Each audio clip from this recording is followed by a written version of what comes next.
നമസ്കാരം. India എയർബസിനെ convert ചെയ്ത് early warning system modify ചെയ്തെടുക്കുന്നു. അത് തീർച്ചയായും ഇന്ത്യക്ക് ഒരു മുതൽക്കൂട്ടാകുന്ന ഒരു ടെക്നോളജിയായി മാറും എന്നതാണ്. എന്താണ് അതിൻ്റെ ഒരു നേട്ടവും കടന്നു വരുമ്പോൾ ഇന്ത്യക്ക് ഉണ്ടാകുന്ന കൂടുതൽ വലിയ വലിയ മേഖലയിലേക്ക് എത്തിപ്പെടാൻ പറ്റുന്നത് എങ്ങനെയാണ്? ഇപ്പം എയർഫോഴ്സ് കഴിഞ്ഞ 5 വർഷമായിട്ട് പല മേഖലകളിലും വളരെ ഫാസ്റ്റ് ആയിട്ടുള്ളൊരു ഗ്രോത്ത് കാണുന്ന ഒരു സമയമാണ് നമ്മൾ കാണുന്നത്. ഡിഫൻസ് അക്വിസിഷനിൽ, പ്രത്യേകിച്ച് ഓപ്പറേഷൻ സിന്ദൂറിന് ശേഷം ഡിഫൻസ് അക്വിസിഷനിൽ ഗവൺമെൻറ് എല്ലാ ലോക്കറുകളും തുറന്നു കൊടുക്കുന്ന ഒരവസ്ഥയാണ് നമ്മൾ കാണുന്നത്. ഡിഫൻസ് അക്വിസിഷൻ കൗൺസിലിൻ്റെ 10,000 കോടി രൂപയുടെ പർച്ചേസിംഗ് ആണ് കഴിഞ്ഞ ഈ ഒരു ഫിനാൻഷ്യൽ ഇയറിൽ പോലും കഴിഞ്ഞത്. അപ്പോൾ ഇതിനകത്ത് 6 എയർബസ് A320S വിമാനങ്ങൾ എയർഫോഴ്സിനുള്ളത്. അതിനകത്ത് എയർലി വാർണിംഗ് സിസ്റ്റം അവാക്സാണ്. എയർലി വാർണിംഗ് സിസ്റ്റംസ് ഇൻ്റഗ്രേറ്റ് ചെയ്യാൻ പോവുകയാണ്. അതായത് അതിൻ്റെ പുറത്ത് അതൊരു ഫ്ലൈയിങ് റഡാർ പോലെ ഒരു റഡാറല്ല, ഒത്തിരി റഡാറുകൾ ഒരുമിച്ച് ഫ്ലൈ ചെയ്താൽ എങ്ങനെയായിരിക്കും ആ രീതിയിലുള്ള data analysing, data collection, data analysing, radar detection, പിന്നെ നമ്മുടെ തറയിലും ആകാശത്തുള്ള വിമാനങ്ങൾക്ക് ഒരേ സമയത്ത് വാർണിംഗ്സ് കൊടുക്കുക, അതിൻ്റെ ഡിറ്റക്ഷൻ കാര്യമായിട്ട് ചെയ്യുക. പ്രത്യേകിച്ച് റഡാർ ടെക്നോളജിയിലും മറ്റൊക്കെ ഇന്ത്യയുടെ ഈ കഴിഞ്ഞ ഒരു പതിറ്റാണ്ടിലുണ്ടായ വികസനം ഭയങ്കരമായിട്ട് നമുക്ക് അറിയാവുന്നതാണ്. ഈ വികസനങ്ങളെല്ലാം നമുക്ക് ഇൻ്റഗ്രേറ്റ് ചെയ്യണമെങ്കിൽ എയർബസ് പോലുള്ള വലിയ വിമാനങ്ങളുണ്ടെങ്കിൽ മാത്രമേ അതിനകത്ത് സിസ്റ്റംസ് അത്രയും നമുക്ക് ഇത് ചെയ്യാൻ പറ്റത്തുള്ളൂ. അപ്പോൾ 6 വിമാനങ്ങൾ, 6 A321 എയർബസ് വിമാനങ്ങൾ നമ്മൾ ഇതിന് വേണ്ടിയിട്ട് എയർഫോഴ്സ് ഡിക്ലെയർ ചെയ്ത് കഴിഞ്ഞു വാങ്ങിച്ചതായിട്ട്. മാത്രമല്ല ഈ നമ്മൾ എയർഫോഴ്സിൽ ഇപ്പം ഒബ്സലീറ്റ് ആയ വിമാനങ്ങളുണ്ട്. ആവറോ AN32, IL-76 ഇങ്ങനെയുള്ള യാത്രാ വിമാനങ്ങൾ, മീഡിയം MT എന്ന് പറയും, മീഡിയം ട്രാൻസ്പോർട്ട് എയർക്രാഫ്റ്റ്, അതിന് വേണ്ടിയിട്ട് പുതിയ അക്വിസിഷന് വേണ്ടിയിട്ടുള്ള ഓർഡേഴ്സ് കൊടുത്തു കഴിഞ്ഞു. പിന്നെ നമുക്ക് തന്നെ ഇന്ത്യക്ക് ഇല്ലാത്ത, ലോകത്ത് അമേരിക്കയ്ക്കും റഷ്യയ്ക്കും മാത്രമുള്ളതും ചൈനയ്ക്ക് പോലും ഇല്ലാത്തതാണ് control and command system aircraft എന്ന് പറയുന്നത്. ഈവൻ രഹസ്യമായിട്ട് ഇന്ത്യ കൺട്രോൾ ആൻഡ് കമാൻഡ് സിസ്റ്റത്തിലോട്ട്, അതായത് ഡൂംസ്ഡേ ഫ്ലൈറ്റ് എന്നാണ് അതിനെ അറിയപ്പെടുന്നത്. അതായത് രാജ്യത്ത് ഒരു ന്യൂക്ലിയർ ആക്രമണം നടന്നു കഴിഞ്ഞാൽ പോലും ആകാശത്തിരുന്ന് ഈ ന്യൂക്ലിയർ ആക്രമണത്തെയും ചേർത്ത് രാജ്യത്തിൻ്റെ ആവശ്യമായിട്ടുള്ള എല്ലാ മേഖലകളിലോട്ടും കമ്മ്യൂണിക്കേഷനും ഭരണം എത്തിക്കാൻ വേണ്ടിയിട്ട് സിഗ്നൽസും മറ്റു ഭരണവും ഓരോ മൂലയിലും എത്തിക്കാൻ വേണ്ടിയിട്ട് കമാൻഡ് ആൻഡ് കൺട്രോൾ വിമാനങ്ങൾ ഇന്ത്യ സജ്ജമാക്കുന്നു എന്നുള്ളതാണ് വാർത്തകൾ. ഇപ്പോൾ ഈയിടയ്ക്ക് റഷ്യ അത്തരം ഒരു കമാൻഡ് ആൻഡ് കൺട്രോൾ വിമാനം ഇറാനിലോട്ട് അയച്ചിരുന്നു. അപ്പോൾ യുദ്ധമുഖത്ത് അല്ലെങ്കിൽ യുദ്ധ സാഹചര്യങ്ങളിൽ ഇന്ത്യക്ക് ഒഴിച്ചുകൂടാൻ പറ്റാത്ത കാര്യങ്ങളാണ് ഇതൊക്കെ. വാർഫെയറിൽ നമുക്ക് എത്രത്തോളം ന്യൂക്ലിയർ വാർഫെയർ ഉപയോഗിക്കുമെന്ന് നമുക്കറിയാൻ പറ്റത്തില്ല. ചിലപ്പോൾ ഇന്ത്യ ആയിരിക്കാം, ഇന്ത്യയുടെ സഖ്യകക്ഷികൾക്കായിരിക്കാം ഇങ്ങനെയുള്ള ആവശ്യങ്ങൾ വേണ്ടി വരുന്നത്. ആ സമയത്ത് നമുക്ക് ഉപയോഗിക്കാൻ വേണ്ടിയിട്ട് ഇങ്ങനെയുള്ള ഒരുപാട് ഡെവലപ്മെന്റുകൾ, അതിൽ കുറച്ചൊക്കെ പുറത്തു വരും, കുറച്ചൊക്കെ പുറത്തു വരത്തില്ല. എപ്പോഴും അങ്ങനെയാണ്. ഇപ്പോൾ ഇന്ത്യയുടെ ഏവിയേഷൻ റിസർച്ച് സെന്റർ എന്ന് പറയുന്നത് ഒരു ചാര സംഘടനയാണ്. അപ്പോൾ അത് എയർഫോഴ്സിന്റെ ഉദ്യോഗസ്ഥന്മാരാണ് അതിനകത്ത് കൂടുതലുള്ളത്, സിവിലിയൻസും ഉണ്ട്. അപ്പോൾ ഇവരുടെയൊക്കെ ജോലി, ഏവിയേഷൻ റിസർച്ച് സെന്ററിന്റെ ജോലി ഇത്തരം പുതിയ സങ്കേതങ്ങൾ ഡെവലപ്പ് ചെയ്യുകയും നമ്മളുടെ സെക്യൂരിറ്റി കൂട്ടുകയും ചെയ്യുക എന്നുള്ളതാണ്. അപ്പോൾ ഇതിന് വേണ്ടിയിട്ട് എയർ സെക്യൂരിറ്റിക്ക്, ഡിഫൻസ് സെക്യൂരിറ്റിക്ക് വേണ്ടിയിട്ടും, എയർ സെക്യൂരിറ്റിക്ക് വേണ്ടിയിട്ടും, എയർ ഡിഫൻസ് സെക്യൂരിറ്റിക്ക് വേണ്ടിയിട്ടും, എയർ ഡിഫൻസ് സെക്യൂരിറ്റി എന്ന് പറയുമ്പോൾ എയർഫോഴ്സിനെ മാത്രമല്ല ബാധിക്കുന്നത്, നേവിയും ആർമിയൊക്കെ ബാധിക്കുന്ന എയർ ഡിഫൻസ് സെക്യൂരിറ്റി എന്നാണ്. ഈ സെക്യൂരിറ്റിക്ക് വേണ്ടിയിട്ട് പൈസ ഒരു പ്രശ്നമല്ല എന്നുള്ള രീതിക്കുള്ളതാണ് നമ്മൾ കാണുന്നത്. ഗവൺമെൻറ് ഇത്തരം പദ്ധതികൾക്ക് വേണ്ടിയിട്ടുള്ള സാങ്ഷൻസ് വളരെ പെട്ടെന്ന് തന്നെ കൊടുക്കുന്നുണ്ട്. അങ്ങനെ ആ ഉദ്യോഗസ്ഥന്മാരുടെ മുറയിൽ, പ്രത്യേകം ഞാൻ നേരത്തെ പറഞ്ഞത് ഓപ്പറേഷൻ സിന്ദൂറിന് ശേഷം ഇത്തരം കാര്യങ്ങളിൽ ഡിലേ കാണിക്കാൻ നമുക്ക് ഒരു കാരണവശാലും പറ്റില്ല എന്നുള്ള ഒരു രീതി തന്നെയാണ് പോയത്. കാര്യം നമ്മൾ കണ്ടതാണ്, കാർഗിലിൽ നമുക്ക് പുതിയ വിമാനങ്ങൾ നമ്മളിൽ ഇല്ലായിരുന്നു. ആ കാർഗിലുണ്ടായ പരാജയമാണ് റഫാല് വിമാനങ്ങൾ വാങ്ങാൻ നമുക്ക് ഇത്രയും സ്പീഡിൽ സാധിച്ചത്. അപ്പോൾ നമ്മുടെ ഓരോ പരാജയത്തിൽ നിന്നും നമ്മൾ പാഠങ്ങൾ പഠിക്കുന്നുണ്ട്. ഓരോ ഫെയിലിയേഴ്സും നമ്മൾ അവസരങ്ങളാക്കാൻ കാർഗിൽ യുദ്ധത്തിന്റെ പരാജയത്തിലല്ലോ പറഞ്ഞതല്ലേ? കാർഗിൽ യുദ്ധത്തിൽ നമ്മൾ ഒരു പരാജയത്തിന് തുല്യമായിട്ടുള്ള ഒരു സാഹചര്യം നമ്മൾ നേരിട്ടായിരുന്നു. നമുക്ക് ഹയർ ഏരിയയിലേക്ക് നമുക്ക് അറ്റാക്ക് ചെയ്യാൻ പറ്റാത്തൊരവസ്ഥ. ആ സമയത്ത് ഇസ്രായേൽ സഹായിച്ചില്ലായിരുന്നെങ്കിൽ കാർഗിൽ യുദ്ധം ചിലപ്പോൾ നമ്മൾ നഷ്ടപ്പെട്ടു പോകുമായിരുന്നു. അപ്പോൾ നമ്മുടെ സ്ട്രാറ്റജി കൊണ്ടാണ് പലപ്പോഴും യുദ്ധം ജയിക്കുന്നത്. അപ്പോൾ ആ സമയത്ത് സഹായിക്കാൻ ഒരാളുണ്ടായിരുന്നുകൊണ്ടാണ് നമ്മൾ ആ യുദ്ധം ജയിക്കാൻ സാധിച്ചത്. പക്ഷെ അപ്പോഴും നമ്മളിൽ ആ സമയത്ത് ലോകത്ത് അവൈലബിൾ ആയിട്ടുള്ള ലേറ്റസ്റ്റ് ടെക്നോളജി ഉള്ള വിമാനങ്ങൾ നമ്മളെ കയ്യിൽ ഇല്ലായിരുന്നു. നമ്മൾ എന്നിട്ട് പോലും നമ്മൾ നമ്മുടെ ഏരിയ കൂടുതൽ പിടിക്കാൻ നേടാൻ പറ്റും. പക്ഷേ ജഗ്വാറും മിറാജും ഒന്നും അല്ല 99 ലേറ്റസ്റ്റ് വിമാനങ്ങൾ. റഫാൽ പോലുള്ള വിമാനങ്ങളും വാങ്ങാൻ ഡിഫൻസ് അക്വിസിഷൻ കൗൺസിൽ പെർമിഷൻ കൊടുക്കാത്തതാണ് കാരണം.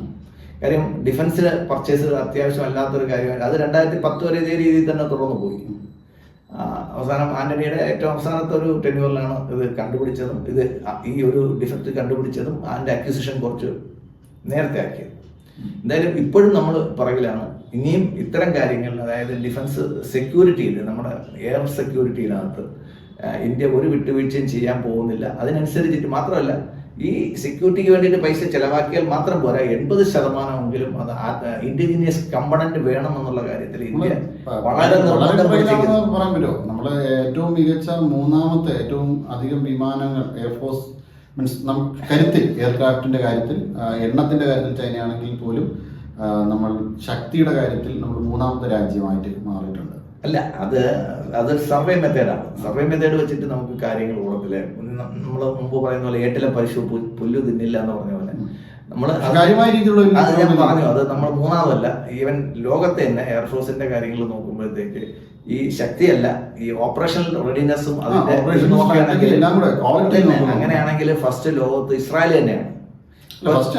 ഇല്ല, കാര്യം ഇത്രയും ദൂരം ഇസ്രായേൽ ഇപ്പം നടത്തിയ ഒരു ഓപ്പറേഷൻ ഉണ്ട്. ഇത്രയും ദൂരം ഏകദേശം 3000 കിലോമീറ്റർ അവരെങ്ങനെ ഓപ്പറേഷൻ നടത്തിയിട്ട് അറ്റാക്ക് ചെയ്തു, സൈലന്റ് ആയിട്ട് എങ്ങനെ അറ്റാക്ക് ചെയ്തു എന്നുള്ള പലർക്കും അറിയത്തില്ല. കാര്യം നമ്മൾ ട്രൂ വാല്യൂ റാങ്കിങ്ങിൽ ആദ്യം വരുന്നത്, ട്രൂ വാല്യൂ റാങ്കിങ് എന്ന് പറയുന്നത് നമ്മുടെ പൈൽ കപ്പാസിറ്റിയാണ്, നമ്മളിൽ എത്രമാത്രം ആയുധം ഉണ്ടെന്നാണ്. അല്ല, ആയുധത്തിന്റെ ക്വാളിറ്റിയാണ്. അതന്നെ, ആയുധത്തിന്റെ ക്വാളിറ്റി ഉണ്ടായിട്ട് കാര്യമില്ല. അത് കൃത്യസമയത്ത് കൃത്യമായിട്ടുള്ള രീതിയിൽ ഡിപ്ലോയ് ചെയ്യുകയും ഓപ്പറേഷൻ സക്സസ്ഫുൾ ആയിട്ട് ചെയ്യുകയും ചെയ്യുക.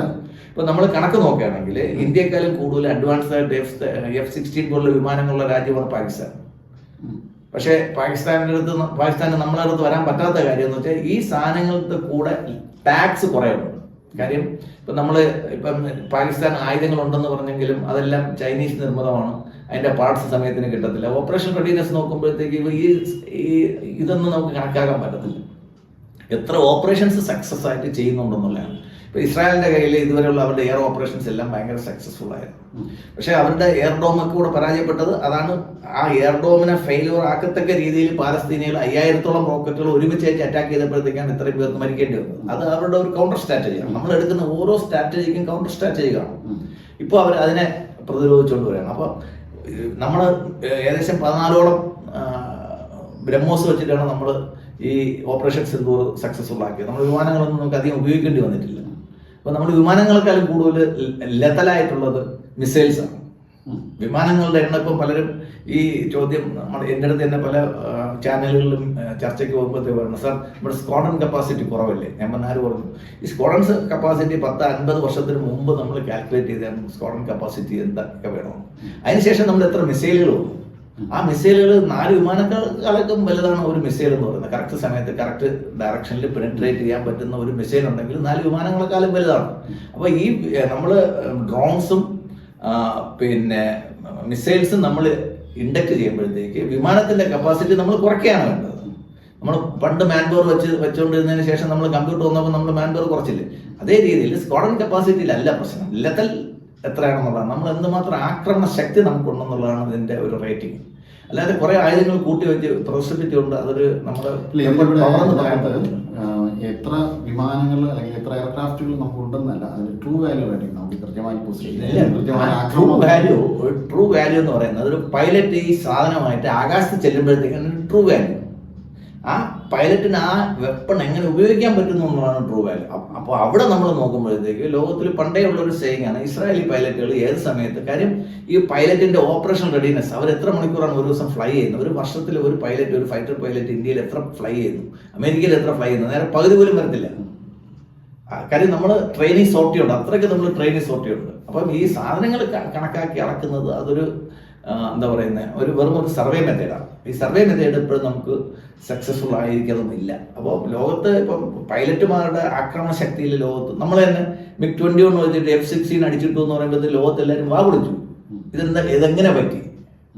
നമുക്ക് വാ വിളിക്കേണ്ട കാര്യമില്ല. കാര്യം MiG-21 എങ്ങനത്തെ വിമാനമാണെന്ന് അവിടെ വർക്ക് ചെയ്തവർക്കറിയാം. ഒരു അംബാസഡർ കാറിന്റെ അത്രേ ഉള്ളത്. പക്ഷെ അത് എന്തുമാത്രം കപ്പാസിറ്റിയിൽ, എന്തുമാത്രം സ്പീഡിൽ, എന്തുമാത്രം ഡോഗ് ഫൈറ്റിംഗ് എന്ന് പറയും. ഡോഗ് ഫൈറ്റിങ്ങിന് ഇതുപോലൊരു സാധനം വേറെ ഇല്ല. അതിന് പകരം ഒരു റീപ്ലേസ്മെന്റ് ഇതുവരെ ഇന്ത്യക്ക് വന്നിട്ടില്ല. ശരിക്കും MiG-21 ഒരു റീപ്ലേസ്മെന്റ് നമുക്ക് ഇതുവരെയും വന്നിട്ടില്ല. അപ്പോൾ MiG-21 വെച്ചിട്ട് F-16 അടിച്ചിടണമെങ്കിൽ നമ്മുടെ പൈലറ്റിന്റെ കഴിവും നമ്മുടെ ഓപ്പറേഷണൽ സ്കില്ലും മനസ്സിലായില്ലേ. എക്യുപ്മെന്റ് ലേറ്റസ്റ്റ് ആയിട്ടൊരു കാര്യം. പൈലറ്റും തീർച്ചയായും നമുക്ക് കൂടുതൽ ഇത്തരം കാര്യങ്ങൾ അപ്പോൾ ഞാൻ കൺക്ലൂഡ് ചെയ്യാം. പറഞ്ഞു വന്നത് ഇന്ത്യയുടെ ഓപ്പറേഷൻ റെഡിനെസ്സിന് വേണ്ടിയിട്ട് ഇന്ത്യ ധാരാളമായിട്ടുള്ള പുതിയ പ്രൊജക്റ്റുകളിലോട്ട് പോകുന്നുണ്ട്, ധാരാളമായിട്ട് പൈസ ഇൻവെസ്റ്റ് ചെയ്യുന്നുണ്ട്. മുമ്പൊരു കൺസെപ്റ്റ് ഉണ്ടായിരുന്നു, ഡിഫൻസിന് കൊടുക്കുന്ന പൈസയൊക്കെ വേസ്റ്റ് ആണെന്നുള്ള ധാരണ ഉണ്ടായിരുന്നു. പക്ഷേ യുദ്ധങ്ങൾ അടിക്കടിക്ക് നമ്മൾ അടുത്ത് വന്നപ്പോഴത്തേക്കാണ് മനസ്സിലാവുന്നത് ലോകത്ത് മറ്റ് പലരും ആക്രമിക്കാൻ ധൈര്യപ്പെടാത്ത ഒരു ഫോഴ്സായിട്ട് ഇന്ത്യ വന്നിട്ടുണ്ടെങ്കിൽ അതിന് കാരണം നമ്മുടെ മിസൈൽ മാൻ എന്ന് പറയുന്ന APJ അബ്ദുൽ കലാമിൻ്റെ കാലം തൊട്ട് 95 തൊട്ട് ഇന്ത്യ തുടർന്ന് വരുന്ന ചില ഡോക്ട്രൈൻസ് ഉണ്ട്. നമുക്ക് വിമാനങ്ങൾ എഞ്ചിൻ തരുന്നില്ല. ഓക്കെ, ഇപ്പോൾ ഈ എഞ്ചിൻ നമ്മളിപ്പോൾ പറഞ്ഞു വന്നത് ആസാദ് എഞ്ചിനെ പറ്റിയിട്ടാണ് പറഞ്ഞു വന്നത്. ഈ ആസാദ് എഞ്ചിൻ നമുക്ക് മെയിനായിട്ട് ഇപ്പോൾ നമ്മളൊരു വിമാനം ഇതുകൊണ്ട് ഡിസൈൻ ചെയ്ത് ഇറക്കാൻ പോകുന്നു എന്നുള്ള ധാരണയൊന്നും നമുക്കില്ല. പക്ഷേ നമ്മുടെ ഡ്രോൺസിന്, നമ്മുടെ മിസൈൽസിന് എല്ലാം ഈ ടെക്നോളജി വളരെ ഭംഗിയായിട്ട് ആഡപ്പ് ചെയ്യുമെന്നുള്ള കാര്യത്തിൽ നമുക്ക് സംശയമുണ്ട്.